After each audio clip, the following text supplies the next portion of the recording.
Bismillahirrahmanirrahim. Assalamualaikum warahmatullahi wabarakatuh. Teman-teman, sebelumnya perkenalkan nama saya Syaulan Al-Falahi Atmaja. Saya merupakan mahasiswa program studi Hukum Tata Negara Fakultas Syariah Universitas Islam Negeri Salatiga. Pada kesempatan kali ini, saya akan memaparkan kepada teman-teman semua sedikit mengenai alternatif penyelesaian sengketa yang akan saya jelaskan kepada teman-teman dengan menjawab 10 pertanyaan yang diberikan oleh dosen pengampu alternatif penyelesaian sengketa, yaitu Bapak Syifaul Amin, yang dengan pertanyaan ini atau dengan video ini guna memenuhi tugas ujian tengah semester pada mata kuliah alternatif penyelesaian sengketa. Baik, langsung saja menuju soal yang pertama, yaitu sebutkan dan jelaskan bentuk-bentuk alternatif penyelesaian sengketa. Baik teman-teman, dalam menyelesaikan suatu sengketa dengan jalur alternatif ataupun alternative dispute resolution atau ADR, itu memiliki beberapa bentuk metode penyelesaiannya. Di antaranya yang pertama adalah mediasi, kemudian ada konsiliasi, ada pula dengan negosiasi, dan beberapa ahli hukum juga memasukkan arbitrase ke dalam alternatif penyelesaian sengketa ataupun alternatif dispute resolution. Kemudian kita akan menjawab soal nomor 2, yaitu jelaskan perbedaan mekanisme penyelesaian sengketa secara litigasi dan non-litigasi. Jadi perbedaan antara penyelesaian sengketa keduanya adalah jika di dalam penyelesaian sengketa melalui jalur litigasi, maka para pihak yang bersengketa ini akan dituntut mengikuti hukum acara-acara yang ada pada suatu pengadilan. Berbeda dengan hal ini, mekanisme penyelesaian sengketa dengan cara non-litigasi ini tidak masuk ke dalam ranah pengadilan, melainkan di luar pengadilan.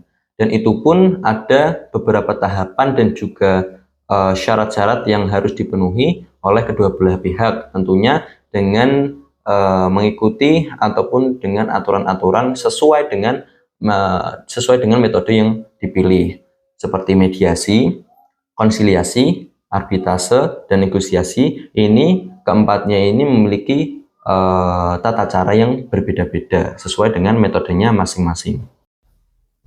Oke, baik, kita menuju soal selanjutnya, yaitu soal nomor 3, yaitu jelaskan tahapan dan tata cara mediasi. Jadi dalam menyelesaikan masalah dengan jalur mediasi ada beberapa tahapan yang perlu dilakukan. Yang pertama yaitu adalah sambutan dari mediator. Jadi setelah kita menyetujui untuk menyelesaikan masalah secara mediasi, seorang mediator yang dipilih akan memberikan sambutan, yaitu dengan berupa perkenalan dengan kedua belah pihak yang bersengketa. Setelah sambutan dari seorang mediator tersebut, kemudian dilanjutkan dengan presentasi dari para pihak, yaitu para pihak melakukan presentasi untuk menjelaskan duduk perkara dari masing-masing pihak yang mereka pahami. Selanjutnya setelah presentasi para pihak, maka dilakukan pendefinisian atau identifikasi kepemahaman daripada kedua belah pihak. Jadi misal pihak A itu memahami perkara ini seberapa atau bagaimana, dan pihak B memahami perkara tersebut bagaimana. Kemudian setelah dilakukan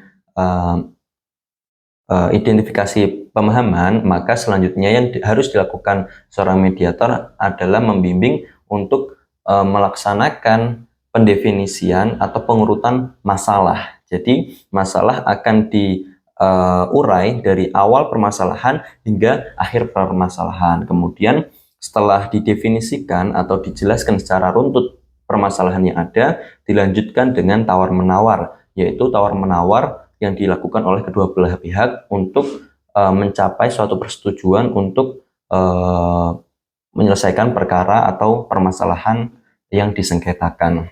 Setelah itu, para pihak akan melakukan pertemuan terpisah, yaitu untuk guna perundingan dari kedua belah pihak masing-masing.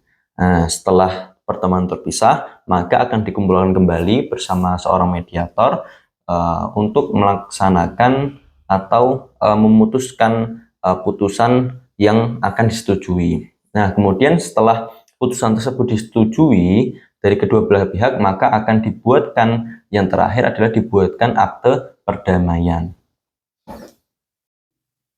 Oke, kita lanjut ke soal selanjutnya, yaitu soal nomor 4, yaitu jelaskan mekanisme penyelesaian sengketa melalui negosiasi. Jadi, jika kita memilih menyelesaikan masalah dengan cara negosiasi, itu berbeda dengan alternatif penyelesaian sengketa lainnya. Negosiasi di dalamnya tidak memerlukan pihak ketiga guna penengah, berbeda halnya dengan mediasi, arbitrase, dan konsiliasi. Melainkan negosiasi ini seperti perundingan atau musyawarah antara pihak yang bersengketa untuk menyelesaikan masalah yang mereka hadapi. Kemudian ada pula mekanisme dalam melaksanakan sebuah negosiasi. Itu adalah beberapa tahap yang perlu dilakukan. Yang tahap pertama adalah tahap persiapan.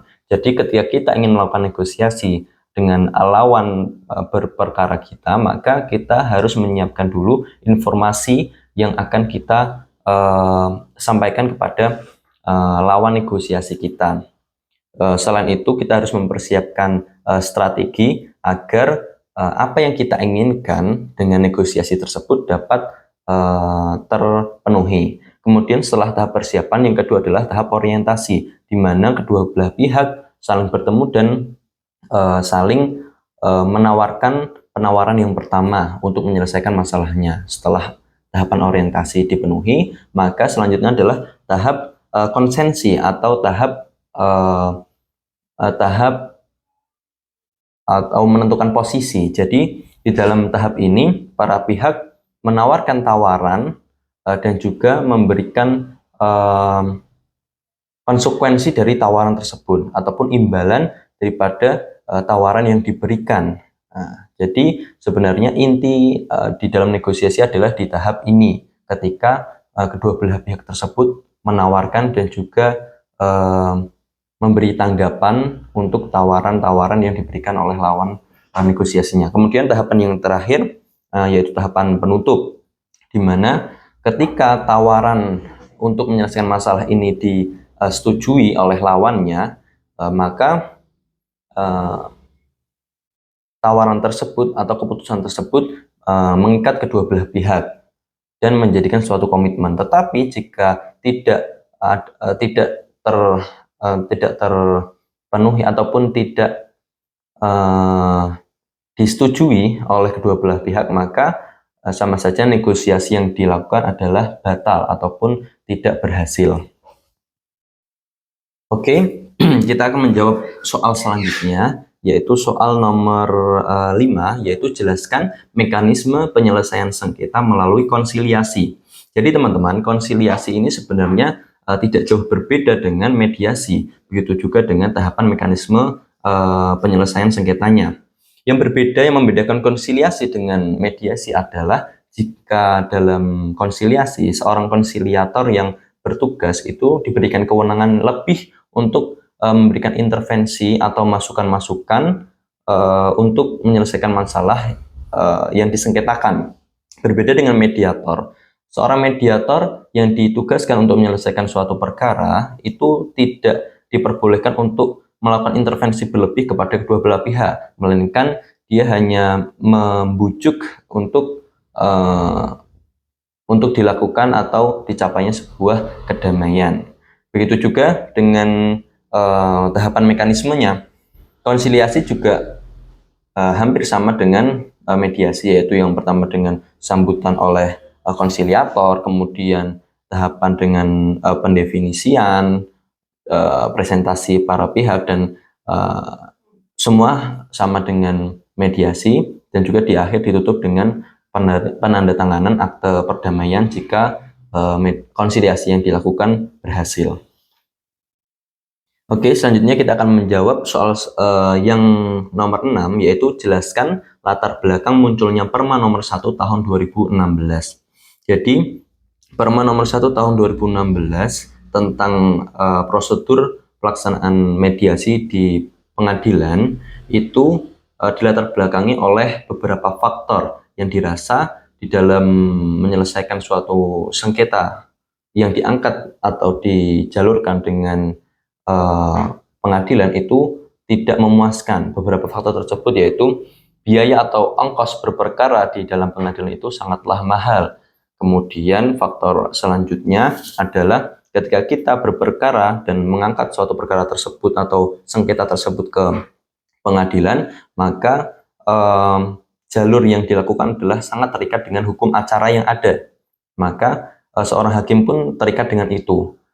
Jadi hakim tidak diberikan keluasan. Kemudian selain itu ada pula dengan sifat daripada pengadilan itu adalah win-loss solution, atau satu pihak dimenangkan dan satu pihak dirugikan atau dikalahkan. Nah, ini berbeda dengan APS atau alternatif penyelesaian sengketa, karena di dalam APS atau dalam alternatif penyelesaian sengketa kedua belah pihak yang bersengketa itu sangat diupayakan untuk menemukan solusi yang sifatnya win-win solution atau memenangkan kedua belah pihak. Jadi keputusan yang akan diputuskan dan disepakati itu bisa berdampak positif ataupun dirasa setimpal untuk kedua belah pihak. Nah, selain itu, tujuan daripada diadakannya Perma nomor 1 tahun 2016 itu sendiri juga untuk untuk mengefisienkan penyelenggaraan mediasi di dalam pengadilan. Oke, kita akan menjawab soal selanjutnya, yaitu soal nomor 7. Jelaskan mekanisme penyelesaian sengketa melalui arbitrase. Jadi, di dalam penyelesaian sengketa melalui arbitrase ada beberapa step atau tahapan yang harus dilakukan. Yang pertama adalah pendaftaran atau pengajuan arbitrase. Kemudian setelah itu dilakukan, maka akan ada penunjukan hakim arbiter ataupun arbiter untuk ditugaskan untuk menyelesaikan sengketa yang ada. Setelah itu tahapan selanjutnya adalah para pihak diharap atau diwajibkan untuk memenuhi administrasi, dari mulai biaya-biaya yang harus dipenuhi, kemudian surat-surat yang harus dipenuhi pula. Kemudian setelah administrasi terlaksana ataupun dilengkapi, para pihak barulah akan dilakukan pengecekan perkara. Nah, kemudian setelah pengecekan perkara yang selanjutnya adalah akan dilakukan penyelesaian sengketa atau pencarian solusi dari sengketa yang ada yang dibantu oleh seorang arbiter. Dan setelah itu, ketika kesepakatan telah dibentuk, maka yang terakhir adalah penandatanganan akte perdamaian ataupun penandatanganan akte perdamaian.